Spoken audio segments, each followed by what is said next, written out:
Estamos de volta com o nosso ESB Rural e choveu na nossa região a tão esperada chuva e ela veio para alegrar os produtores. Só que até pouco tempo não tinha chuva nenhuma, era uma seca daquelas. E a lavoura cafeeira era uma das mais sofridas. Não é novidade para ninguém que o tempo seco dos últimos anos tem castigado as lavouras de café em todo o Brasil. Aqui, no Planalto da Conquista, a realidade não é diferente. César é cafeicultor e possui uma área de 89 hectares com cerca de 250 mil pés de café na região da Barra do Choça, a 36 quilômetros de Vitória da Conquista.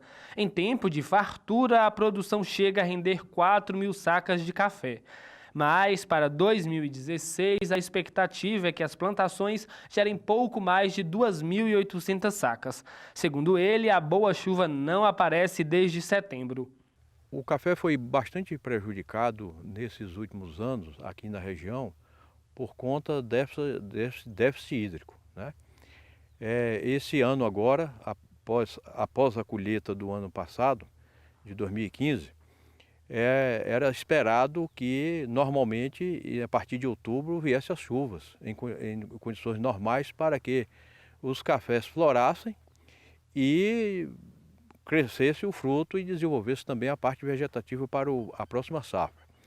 Mas isso não ocorreu. Nós passamos todo o período de floração do café e o período também de formação do fruto sem chuva. A chuva só ocorreu praticamente no início do ano e ontem para hoje, nós tivemos a felicidade de ter uma chuva realmente normal e regular para os padrões da região.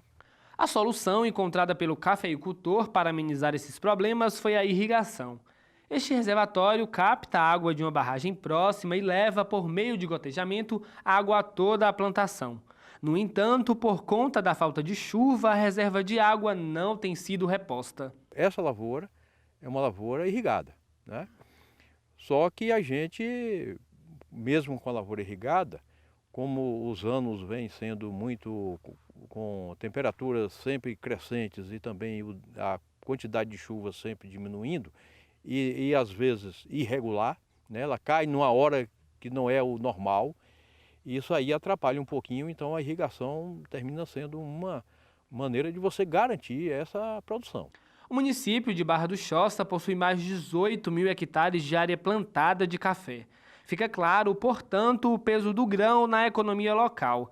Só César possui 5 funcionários fixos e realiza uma média de 60 contratações em época de retirada dos grãos. O número só não é maior porque a colheita por aqui é feita com a ajuda de máquinas.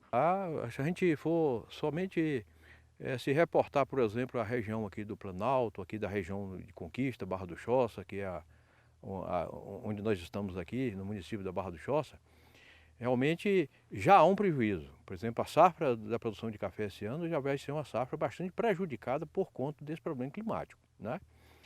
E não só essa seca que ocorreu exatamente agora, esse ano, como também as secas que vêm sendo repetidas de anos passados, né? Então vem agravando, as lavouras vão ficando debilitadas, os produtores vão perdendo a sua capacidade de investimento, de fazer os tratos culturais adequados à lavoura. Estamos na época da granação dos frutos. É nesta fase que a plantação necessita de mais água. E para a alegria de César e dos demais cafeicultores da região, a tão esperada chuva caiu. Foram quase 38 milímetros por aqui. E a previsão é que a chuva continue nos próximos dias. A chuva sempre é bem-vinda, né?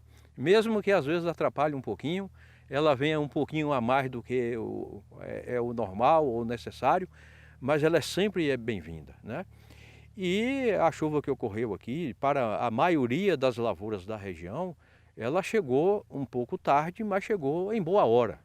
Há tempo de as lavouras recuperarem esse tempo perdido. Na época da floração, que foi esse período que teve muita seca, essa época o café precisa menos umidade, né? Então o prejuízo não foi tão grande, porque se essa seca fosse na época agora, o prejuízo seria muito maior. Agora é torcer para que a chuva continue a cair na região. Assim, cafeicultores ficam felizes, consumidores satisfeitos com o preço do cafezinho e toda a economia local agradece. E por falar em calor, período seco, uma das maneiras de amenizar isso tudo nas plantações é fazer irrigação de maneira correta e você vai ver na reportagem a seguir. Sol forte e calor. Esse clima vem se tornando comum com a chegada do fim do ano. Mas como manter as hortifruti livres dos prejuízos do verão? A primeira coisa a se observar deve ser a irrigação. A técnica usada é através mesmo da molhação mesmo com irrigação, né? E a irrigação ela é através de um aspersor, ou mesmo através dos aspersores. Hoje, se não for através deles, não tem condição de molhar a horta através daquela mangueira, que é a molhação tradicional. Porque através dos aspersores, ele é uma molhação mais extensa e uma molhação mais rápida, né? Então economiza muita água. As sementes também diferem. O produtor deve observar as sementes que se adaptam melhor ao verão ou ao inverno. No verão, no sol quente, como estamos vendo agora, existe vários tipos de semente. Às vezes nós temos que adaptar, vamos dizer, o alface. O alface tem o alface que é plantada, o alface do inverno e o alface do verão. Hoje eu estou me adaptando com a alface brida e a alface vera, que é uma alface mais resistente ao tempo quente, né, que é o verão. Uhum. E tem outros tipos de alface que a gente não planta porque realmente no verão não tem como dar nesse tempo tão quente, né? Uma outra alternativa para os produtores de alface seria migrar da plantação convencional na terra para a hidroponia, onde as alfaces são plantadas diretamente na água. No processo, a água vem desse reservatório aqui e vai para os pés de alface com os nutrientes. Mas a água não é desperdiçada, ela volta para o reservatório para ser reutilizada. Não, sem sombra de dúvida, a hidroponia economiza mais água. Porque a água da hidroponia, ela é dois reservatórios, e a água com os nutrientes que passa no pé da alface, ele vai e volta para o mesmo reservatório. Então essa água, ela passa durante todo o dia. No dia seguinte, quando a gente vai completar, só pega em média de 20 centímetros de água por dia. Então se fosse numa molhação tradicional, gastaria muito mais água do que a hidroponia. A diferença é notada. As alfaces hidropônicas se adaptam melhor ao clima quente e produzem o ano inteiro, enquanto as de terra têm queda na produtividade. Não, existe sim uma grande diferença. A hidroponia, de mesmo a gente vê no momento que mudou um pouco através da quentura, mas há uma grande diferença, que a hidroponia ela dá todo ano. Ela todo ano produz porque a irrigação, a água é constante no pé da alface hidropônica, enquanto no tempo, né, no solo, ela é uma alface que ela tem mais dificuldade de dar porque ela é no solo e falta água, muitas vezes não tem como molhar o dia todo, uma ou duas vezes por dia, então há algumas dificuldades. A economia de água e aumento na produção vão fazer a diferença no bolso do produtor e, é claro, na hora de chegar ao comércio. E agora está na hora do nosso quadro Dicas e hoje você vai saber como fazer uma cerca viva.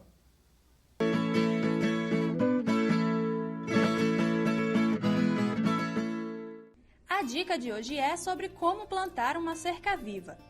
Prepare na terra uma linha reta para plantar a sua cerca. Prepare na terra uma linha que percorra sobre o solo nivelado, com acesso uniforme ao sol e terra consistente por toda a sua extensão. Lembre-se que as plantas de sua cerca viva precisarão crescer uniformemente. Escolha uma planta e compre vários brotos dela. Para uma cerca pequena de até 1,5 m, considere azaleias, oleandros ou primaveras. Para cercas vivas altas de 3 metros ou maiores, procure teixos japoneses, pistóporos e maricais. Remova as ervas daninhas e outras plantas de linha de sua cerca viva. Deposite 10 centímetros de solo fertilizante ou composto. Plante os brotos. Os brotos devem ser colocados a cerca de 1 metro de distância para a maioria das plantas. Enterre-os a cerca de 7 centímetros da camada de solo fertilizante ou composto.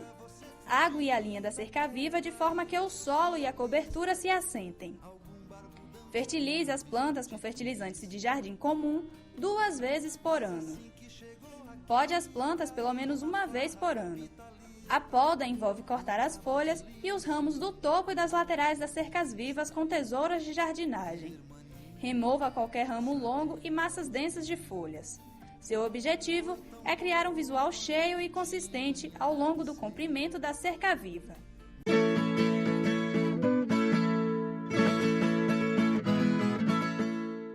Muito Muito bem, está aí o nosso quadro Dicas e agora nós vamos a um pequeno intervalo e daqui a pouco nós voltaremos com mais o ESB Rural. Então não saia daí, nós voltamos daqui a pouquinho.